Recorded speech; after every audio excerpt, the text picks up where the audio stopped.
Tankwa stilte, soos geskryf deur Marlies Besuidenhout.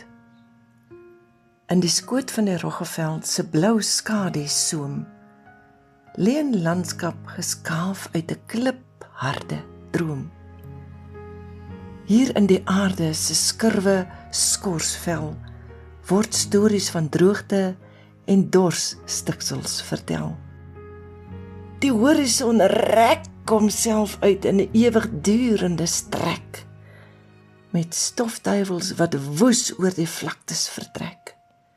Dis 'n plek van niks wees en alles besit. Hier waar die son op die doringdrade kom sit.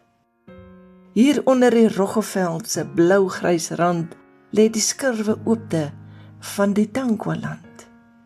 Die vetplante hurk in die skaduskraal sand, gepantserd teen die hitte se verterende brand. In dorsland en vlakte van leegheid en klip, waar die tyd uit in mense vingers bly glip.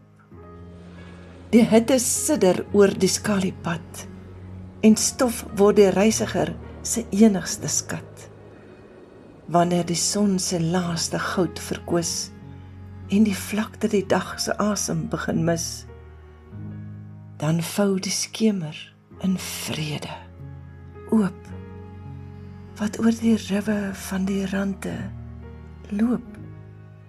Die melkweg is 'n sterrereën wit, wat op die donker se skouers kom sit, en in die stilte so wyd en so groot, vind die siel weer sy koers uit die aarde se skoot. Geen sein, geen geraas, geen wêreldse dwang, net die Tankwa wat jou in sy stiltes kom vang. Stowwerige voetpad, kaalvoet onthou, hier word 'n mens weer aan die grond getrou. Gelees deur Margaret Bennett.